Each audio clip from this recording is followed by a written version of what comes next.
ಬರೀ ವಾಸ್ತು ಶಾಂತಿ ಆದ್ರೆ ಮುಂಜಾನೆನೂ ಮಾಡ್ಬೋದು. ವಾಸ್ತು ಶಾಂತಿ ನವಗ್ರಹ ಹೋಮ ಅಂದ್ರೆ ಮುಂಜಾನೆನೂ ಮಾಡ್ಬೋದು. ಇಲ್ಲಿ ನಾವು ಸುದರ್ಶನ ಹೋಮ ಜೊತೆಗೆ ಮಾಡ್ತೇವೆ. ಸುದರ್ಶನ ಹೋಮ ಸಹಿತ ವಾಸ್ತು ಶಾಂತಿ ಮಾಡಿದೆ. ಸುದರ್ಶನ ಹೋಮ ಸೂರ್ಯ ಅಸ್ತ ಆದ್ಮೇಲೆ, ಸೂರ್ಯ ಮುಳುಗಿದ ಮೇಲೆ ಮಾಡಬೇಕಂತ ಶಾಸ್ತ್ರ. ಅದು ಯಾಕೆ ಅಂತಂದ್ರೆ, ಸುದರ್ಶನ ಹೋಮ ನಮ್ಮ ಮನೆಯೊಳಗಿರ್ತಕ್ಕಂಥ ನರದೃಷ್ಟಿ ದೋಷ, ಮನುಷ್ಯರ ದೃಷ್ಟಿ ದೋಷ, ಏನಾದರೂ ಗಂಭೀರ ಫಲಪ್ರಯೋಗ, ನಿಂಬೆಹಣ್ಣು ಹಾಕೋದು, ಉಗುರು ಕಟ್ ಮಾಡಿ ಹಾಕೋದು, ಏನಾದರೂ ನಾವು ಮಣ್ಣು ಹಾಕೋದು, ಇಂಥವೇನಾದ್ರೂ ನಮ್ಮ ಜಾಗದಾಗ ಕೆಲಸ ಮಾಡಬೇಕಾದ್ರೆ ಏನಾದ್ರು ಮಾಡಿದ್ರೆ, ಯಾರಾದ್ರೂ ಮಾಡ್ಯಾರೋ ಬಿಟ್ಟಾರೋ ಭಗವಂತನಿಗೆ ಗೊತ್ತು, ನಮಗಂತೂ ಕಾಣಿಸಲ್ಲ, ಪರಮಾತ್ಮನಿಗೆ ಗೊತ್ತು. ಅಂತ ಯಾವುದಾದ್ರೂ ದೋಷ ಇದ್ದರೆ ನಮ್ಮ ಮನೆಯೊಳಗೆ ಅಂತ ಯಾವುದು ದೋಷ ಇರಬಾರ್ದು, ಯಾವುದೇ ಥರದ ಗಾಳಿ ಮನೆಯೊಳಗೆ ಪ್ರವೇಶ ಆಗಬಾರ್ದು ಅಂತ ಹೇಳಿ ಸುದರ್ಶನ ಹೋಮ ಮಾಡಬೇಕು. ಈಗ ನಮ್ಮ ಮಂತ್ರಗಳಿಗೆಲ್ಲ, ನಮ್ಮ ವೇದ ಮಂತ್ರಗಳಿಗೆಲ್ಲ ಸೂರ್ಯ ಇರೋ ತನಕ ಸಿದ್ಧಿ ಏನಮ್ಮ, ಸೂರ್ಯ ಮುಳುಗಿದ ಮೇಲೆ ನಾವು ಮಂತ್ರ ಆಡಬಾರ್ದು ಅಂತ ಶಾಸ್ತ್ರ. ಈ ಸುದರ್ಶನ ಹೋಮದಲ್ಲಿ ಮಾತ್ರ ಮಂತ್ರ ಅಂತೀವಿ. ಯಾಕಪ್ಪ ಅಂದ್ರೆ, ಸುದರ್ಶನ ಹೋಮಕ್ಕೆ ಯಾಕೆ ಅದು ಮಂತ್ರ ಅಲ್ಲಿ ಕೊಟ್ಟಾರಂದ್ರೆ, ಈ ವಾಮಾಚಾರ ಮಾಡೋರು, ಮಾಟ ಮಂತ್ರ ಮಾಡೋರಿಗೆ ಸೂರ್ಯ ಮುಳುಗಿದ ಮೇಲೆ ಸಿದ್ಧಿ. ಅವರಿಗೆ ನಮಗೆ ಸೂರ್ಯ ಇರೋ ತನಕ ಹೆಂಗೆ ಸಿದ್ಧಿನೋ ಅವ್ರಿಗೆ ಸೂರ್ಯ ಮುಳುಗಿದ ಮೇಲೆ ಸಿದ್ಧಿ. ನಾವೀಗ ಎಲ್ಬೇಕಾದ್ರೆ ಹೋಗ್ತಾ ಇದ್ರೆ ಕಾಯಿ ಹಾಕೋದು, ನಿಂಬೆಹಣ್ಣು ಹಾಕೋದು ಮಾಡಿರ್ತಾರಲ್ಲ, ರಾತ್ರಿ ಹೊತ್ನಾಗ ಮಾಡ್ತಾರ ಅವೆಲ್ಲ, ಹಗಲು ಹೊತ್ನಾಗ ಯಾರು ಮಾಡಲ್ಲ. ಆ ರಾತ್ರಿ ಹೊತ್ನಾಗ ಅವೆಲ್ಲ ವಾಮಾಚಾರ ಮಾಡೋರಿಗೆ ಸಿದ್ಧಿ. ಅವರು ನಮ್ಮ ಮೇಲೆ ಏನಾದರೂ ಇಂಥ ವಾಮಾಚಾರ ಮಾಡಿದ್ರೆ, ಭಗವಂತ ಯಾವುದು ಮಾಡೋದು ಬೇಡ ಮಾಡಿದ್ರೆ ಅಂತ ಅವ್ರು ಆ ಸಮಯದಲ್ಲಿ ಮಾಡ್ತಾ ಇದ್ದ ಸಮಯದಲ್ಲಿ ನಾವು ಸುದರ್ಶನ ಹೋಮ ಮಾಡಿಬಿಟ್ರೆ ನಮ್ಮ ಮನೆ ಒಳಗೆ ಯಾವುದೇ ಥರದ ಗಾಳಿ ಪ್ರವೇಶ ಆಗೋದಿಲ್ಲ. ಈ ಸುದರ್ಶನ ಹೋಮ ಅನ್ನೋದು ಕೃಷ್ಣ ಪರಮಾತ್ಮನ ಕೈಯಾಗಿನ ಚಕ್ರ. ಆ ಚಕ್ರ ನಮ್ಮ ಮನೆ ಸುತ್ತ ಇದ್ದು ರಕ್ಷಣೆ ಮಾಡ್ತದೆ, ಮನೆಯಲ್ಲಿರ್ತಕ್ಕಂಥ ಎಲ್ಲರಿಗೂ ರಕ್ಷಣೆ ಮಾಡ್ತದೆ. ಅದಕ್ಕೆ ಸುದರ್ಶನ ಹೋಮ ರಾತ್ರಿ ಹೊತ್ತಿನಾಗ ಮಾಡೋದು, ಸಾಯಂಕಾಲ ಹೊತ್ತು. ಇದರಲ್ಲಿ ರಾಕ್ಷೋಗ್ನ ಸುದರ್ಶನ ಅಂತ ಇರ್ತದೆ, ಉಚ್ಚಾಟನ ಸುದರ್ಶನ ಅಂತ ಇರ್ತದೆ, 5 ನಮೂನೆ. ಈಗ ನಾವು ಮಾಡ್ತಾ ಇರೋದು ಮಹಾಸುದರ್ಶನ ಹೋಮ.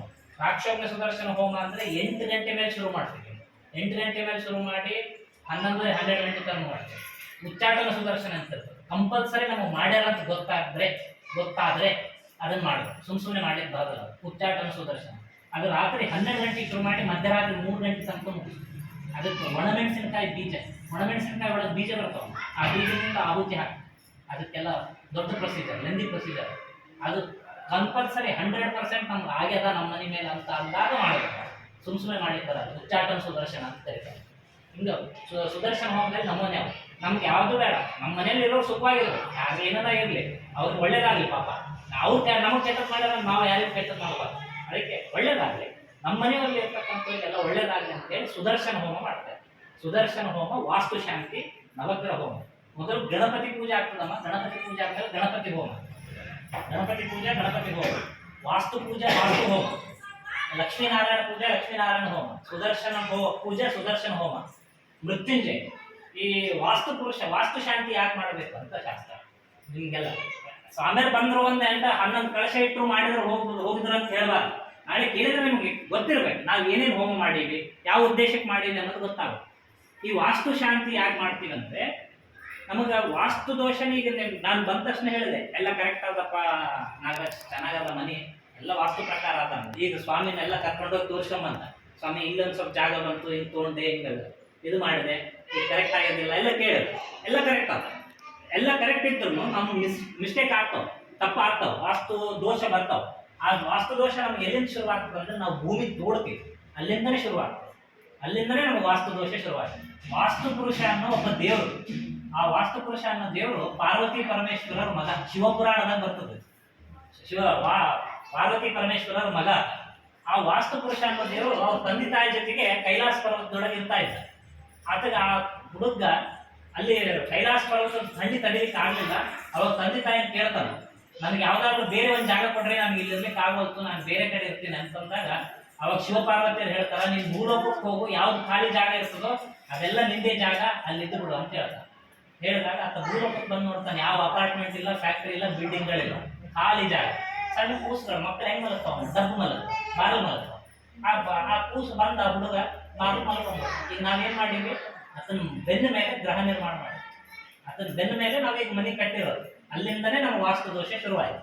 ಆ ವಾಸ್ತು ದೋಷ ನಿವಾರಣೆಗೆ ವಾಸ್ತು ಪುರುಷನ ಪೂಜೆ ಮಾಡಿ ಅಥವಾ ಹೋಮ ಕೊಡೋದ್ರಿಂದ ಅಥವಾ ಶಾಂತಿ ಇದ್ದು ನಮ್ಮ ಮನೆಯಲ್ಲಿರ್ತಕ್ಕಂಥವ್ರಿಗೆಲ್ಲರಿಗೂ ಶಾಂತಿ ಕೊಡ್ತಾನೆ ಅನ್ನೋದಕ್ಕೆ ವಾಸ್ತು ಶಾಂತಿ ಮಾಡೋದು.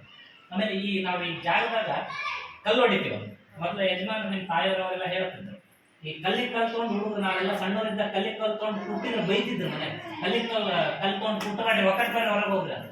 ಅವಾಗಲೂ ವಾಸ್ತು ಆಚರಣೆ ಮಾಡ್ತಿದ್ದಮ್ಮ, ನಮ್ಮಂದು ಅತಿ ಮಾಡ್ತಿದ್ದಿಲ್ಲ. ನಾವು ವಾಸ್ತು ಅನ್ನೋದು ಒಡೆಯೋದು ಬಡಿಯೋದು ಮಾಡ್ತೀವಿ. ಅವ್ರು ಹಂಗೆ ಮಾಡ್ತಿದ್ದಿಲ್ಲ, ಸೂಕ್ಷ್ಮ ರೀತಿಯಿಂದ ವಾಸ್ತು ಆಚರಣೆ ಮಾಡ್ತಿದ್ರು. ಒಡೆದ ಕರಡಿ ಮನೆಗಿದ್ರೆ ಒಡೆದ ಕರಡಿ ತಿಪ್ಪೆ ಒಕ್ಕಟ್ಟಲ್ಲ, ಹೌದಿಲ್ಲ?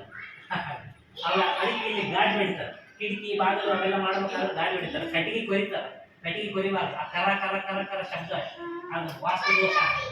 ಅವೆಲ್ಲ ಮಾಡಿರ್ತಾರೆ ನಮ್ಮ ಜಾಗದಲ್ಲಿ ಅಂತ ಹೇಳಿ ವಾಸ್ತು ಪುರುಷನ ಪೂಜೆ ಮಾಡಿ ಅಥವಾ ಹೋಮ ಮಾಡೋದಕ್ಕೆ ವಾಸ್ತು ಶಾಂತಿ ಅಂತ ಹೇಳ್ತಾರೆ. ನಮ್ಗೆ ವಾಸ್ತು ದೋಷ ಹೋಯ್ತು, ನಮ್ಮ ವಾಸ್ತು ಶಾಂತಿ ಮಾಡ್ಕೊಂಡ್ವಿ, ವಾಸ್ತು ದೋಷ ಹೋಯ್ತು, ನಾವು ನೆಮ್ಮದಿಯಾಗಿರ್ಬೇಕು, ಮನೆಯೊಳಗೆ ಸುಖವಾಗಿರ್ಬೇಕಂದ್ರೆ ನಮ್ಗೆ ಏನು ಬೇಕು? ದುಡ್ಡು, ದವಸ, ಧಾನ್ಯ ಬೇಕು. ಆ ದವಸ ಧಾನ್ಯ ಬೇಕಂದ್ರೆ ನಾವು ಲಕ್ಷ್ಮೀನ ಪೂಜೆ ಮಾಡೋದು. ಲಕ್ಷ್ಮೀ ಪೂಜೆ ಮಾಡಿದ್ರೆ ಲಕ್ಷ್ಮಿ ಒಬ್ಬಕ್ಕೆ ಬರಂಗಿಲ್ಲ, ನಾರಾಯಣನ ಸಮೇತವಾಗಿ ಬರ್ತಾರೆ. ಅದಕ್ಕೆ ಲಕ್ಷ್ಮೀ ನಾರಾಯಣ ಅವರಿಬ್ಬರನ್ನೂ ಪೂಜೆ ಮಾಡಿ ಲಕ್ಷ್ಮೀನಾರಾಯಣ ಹೋಮ ಮಾಡೋದ್ರಿಂದ ನಮ್ಮ ಮನೆಯೊಳಗೆ ಸುಖ, ಧನ ಧಾನ್ಯ ಸಮೃದ್ಧಿ ಆಗ್ತದೆ ಅಂತೇಳಿ ಲಕ್ಷ್ಮೀನಾರಾಯಣ ಹೋಮ. ಆಮೇಲೆ ಸುದರ್ಶನ ಹೋಮ, ಸುದರ್ಶನ ಹೋಮ ಅಂತ ಹೇಳಿದೆ. ಸುದರ್ಶನ ಹೋಮ ಸಾಯಂಕಾಲ ಹೊತ್ತಿಗೆ ಮಾಡಬೇಕು, ಸುದರ್ಶನ ಹೋಮ. ಆಮೇಲೆ ಮೃತ್ಯುಂಜಯ ಹೋಮ. ಮೃತ್ಯುಂಜಯ ಹೋಮ ಯಾಕೆ ಮಾಡಬೇಕು ಅಂದರೆ ನಮಗೆಲ್ಲ ದುಡ್ಡಾದ, ದವಸಾದ, ಧಾನ್ಯದ, ಶುಗರು, ಬಿ ಪಿ, ನಾನಾ ರೋಗಗಳು ಬರ್ತವೆ. ಅವಾಗ ಡಾಕ್ಟರ್ ಹೇಳ್ತಾರೆ ಅನ್ನ ಉಣಬಾಡ್ರಿ, ರೊಟ್ಟಿ ತಿನ್ನಿರಿ, ನುಚ್ಚು ತಿನ್ನಿರಿ, ಅವೆಲ್ಲ ಬರಬಾರ್ದು. ಮನೆಯಲ್ಲಿ ಇರ್ತಕ್ಕಂಥವ್ರು ಎಲ್ಲರಿಗೂ ಆರೋಗ್ಯವಾಗಿರ್ಬೇಕಂದ್ರೆ ಪಾರ್ವತಿ ಪರಮೇಶ್ವರ, ಉಮಾಮಹೇಶ್ವರ ಅಂತ ಮೃತ್ಯುಂಜಯ, ಅದನ್ನು ಪೂಜೆ ಮಾಡಿ ಅವ್ರಿಗೆ ಹೋಮ ಕೊಡೋದಕ್ಕೆ ಮೃತ್ಯುಂಜಯ ಹೋಮ ಅಂತ. ಆಮೇಲೆ ಈ 9 ನವಗ್ರಹಗಳು ಸೂರ್ಯ, ಚಂದ್ರ, ಮಂಗಳ, ಬುಧ, ಗುರು, ಶುಕ್ರ, ಶನಿ, ರಾಹು, ಕೇತು, ಈ 9 ನವಗ್ರಹಗಳು ಎಲ್ಲ ಗ್ರಹಗಳು 11ನೇ ಮನೆಯೊಳಗೆ ಇರ್ಬೇಕಂತ. 11ನೇ ಮನೆಗಳೊಳಗಿದ್ರೆ ನಮ್ಮಂತ ಪುಣ್ಯವಂತ ಯಾರು ಇಲ್ಲ. ಎಲ್ಲ ಗ್ರಹಗಳ 11ನೇ ಮನೆ ನಮ್ಗೆ ಯಾವ 4ನೇ ತಲೆಮಾರಿಗೆ ಇರ್ತದೋ 5ನೇ ತಲೆಮಾರಿಗೆ ಇರ್ತದೋ ಗೊತ್ತಿಲ್ಲ. ಅದಕ್ಕೆ 11ನೇ ಮನೆ ಒಳಗೆ ಇದ್ದಾಗ ಏನು ಶುಭ ಕೊಡ್ತಿರೋ ನೀವು ಇದ್ದುಕೊಂಡ ಮನೆಗೆ 7ನೇ ಮನೆಗಿರ್ರಿ, 8ನೇ ಮನೆಗಿರ್ರಿ, ಎಲ್ಲೇ ಇರ್ರಿ, ನೀವು ಅಷ್ಟು 11ನೇ ಮನೆಗೆ ಇದ್ದಂಥ ಶುಭ ನಮ್ಮ ಮನೆಗೆ ಇರ್ತಕ್ಕಂಥ ಎಲ್ಲ ಮಕ್ಕಳು ಮನೆ ಎಲ್ಲರಿಗೂ ಕೊಡ್ರಿ ಅಂತ ಹೇಳಿ ಆ 9 ನವಗ್ರಹಗಳನ್ನ ಪೂಜೆ ಮಾಡಿ ಅವ್ರಿಗೆ ಹೋಮ ಕೊಡೋದಂತ ನವಗ್ರಹ ಹೋಮ ಅಂತ ಹೇಳಿ. ಆಮೇಲೆ ಅಷ್ಟದಿಕ್ಪಾಲಕ ಹೋಮ ಅಂತ ಆಗ್ತದೆ. ಅಷ್ಟದಿಕ್ಪಾಲಕ ಅಂದರೆ ಮನೆ ಸುತ್ತ 8 ಮೂಲೆಗಳಿರ್ತವೆ. 8 ಮೂಲೆಗಳಿಗೆ ಒಂದೊಂದು ದೇವತೆಗಳಿರ್ತವೆ. ಆ ದೇವತೆಗಳನ್ನು ನಾವು ಪೂಜೆ ಮಾಡಬೇಕು. ಅವ್ರಿಗೆ ನಮ್ಮ ಮನೆಯೊಳಗೆ ನಮ್ಗೆ ರಕ್ಷಣೆ ಮಾಡಬೇಕಲ್ಲ ಅವರು. ಅದಕ್ಕೆ 8 ದಿಕ್ಕಿನ ದೇವತೆಗಳಿಗೆ ಪೂಜೆ ಮಾಡಿ ಅವ್ರಿಗೆ ಹೋಮ ಕೊಡೋದಕ್ಕೆ ದಿಕ್ಪಾಲಕ ಹೋಮ ಅಂತ ಹೇಳ್ತಾರೆ. ಆಮೇಲೆ ಇದೆಲ್ಲ ಆದ್ಮೇಲೆ ಬಲಿಹರಣ ಪೂಜೆ ಅಂತ ಹೇಳ್ತಾರೆ. ಈಗ ನೀವೆಲ್ಲ ಏನ್ ಮಾಡ್ತೀರಿ? ಮುಂಜಾನೆ ತುಂಬಿದ ಕೊಡ ತಗೊಂಡ್ಬಂದು ಆಯ್ ಹೊಡೆದು ಕುಂಬಳಕಾಯಿ ಹೊಡೆದು ಒಳಗೆ ಬಂದ್ಬಿಡ್ತೀವಿ.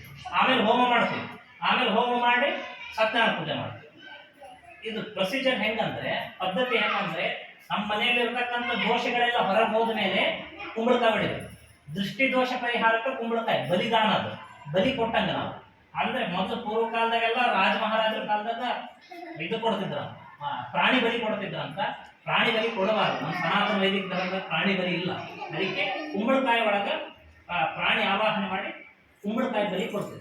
ಆ ಬಲಿಹರಣ ಪೂಜೆಯಿಂದ ದೃಷ್ಟಿ ದೋಷ ಪರಿಹಾರ ಆಗ್ತದೆ ನನಗೆ. ಆ ದೃಷ್ಟಿ ದೋಷ ಪರಿಹಾರ ಮಾಡಿಕೊಂಡು ನಾವು ಮುಂಜಾನೆ ಗೃಹ ಪ್ರವೇಶ ಮಾಡ್ತೀವಿ. ಗೃಹ ಪ್ರವೇಶ ಮಾಡಿದ್ಮೇಲೆ ಹಾಲು ಉತ್ಸವ, ಮುಂಜಾನೆ ಫಸ್ಟ್ ತೊಳೆದು ಪೂಜೆ ಮಾಡಿ ಹಾಲು ಉತ್ಸವ, ಹಾಲು ಉತ್ಸವ ಸತ್ಯನಾರಾಯಣ ಇಷ್ಟ ಕಾರ್ಯಕ್ರಮ.